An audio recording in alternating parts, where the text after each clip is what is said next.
সন্তান দিয়েছে গো, অনেকের মেয়ে দিয়েছে, অনেকের ছেলে দিয়েছে, অনেকের ছেলেও দিয়েছে, অনেকেও মেয়েও দিয়েছে। ভাই আমার বন্ধুগণ, ভালোভাবে খেয়াল করে শুনবেন, একজন সন্তানের কতগুলো হক আছে। ওই হক যদি আপনি আদায় করতে না পারেন, ওই হক যদি নষ্ট করেন, কিয়ামতের ময়দানে আল্লাহর কাঠগড়ায় দাঁড়িয়ে আপনাকে হিসাব দিতে হবে। ওই দিন যদি আপনি হিসাব দিতে না পারেন, তাহলে আল্লাহর জাহান্নামে আপনার জায়গা হয়ে যাবে। আমার ভাই, আমার বন্ধুগণ, যদি আপনার ঘরে ছেলে সন্তান আছে, ছেলে সন্তানের কি হক ওইগুলো জানা দরকার আছে না?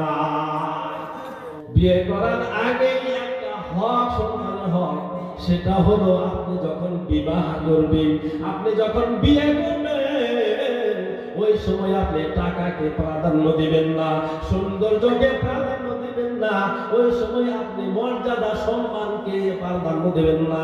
আল্লাহ রাসূল বলেছেন, যখন তুমি বিয়ে করবে, যখন তুমি নিকাহ করবে, বিবাহ শাদী করবে, ওই সময় তুমি যাকে বিয়ে করবে সেটা দেখবে সেটা নেককার না বদকার।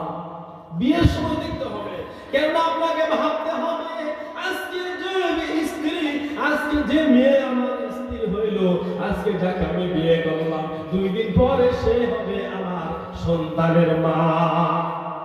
কথা বলুন, ঠিক না বেটে? আজকে তো আপনি সুন্দর দিকে বিয়ে করলেন নাকি, কিন্তু ওই বউটাই কয়েকদিন পরে আপনার ছেলের মা হবে। কি হবে গো? ছেলের মা হবে। খারাপ লাগতেছে? এই জন্য ডেকেছে একটু বলুন ভাই। আমার ভাইরা গো, আপনি যখন বিবাহ করবেন তখন আপনার মাথায় থাকতে হবে, টাকা থাক আর না থাক, সৌন্দর্য থাক আর না থাক, সে যদি নেককার হয়, এক কথায় আমি সেই মেয়েটাকে বিয়ে করব।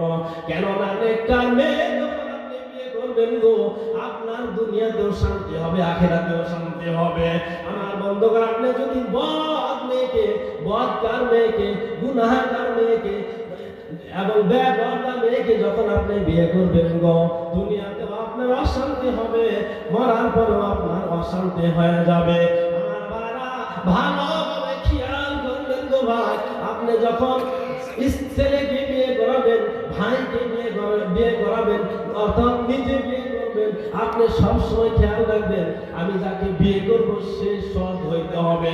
যদি সৎ না হয় গো, আমি তাকে বিবাহ করব না। এরকম নিয়ত করতে হবে যে আমি আমার সন্তানকে বিয়ে করব, নেককার হইতে হবে, কোরআন পড়নেওয়ালা হইতে হবে, নামাজ পড়নেওয়ালা হইতে হবে, পর্দাশীল হইতে হবে। এরকম আপনার চাহত থাকতে হবে, নিয়ত থাকতে হবে।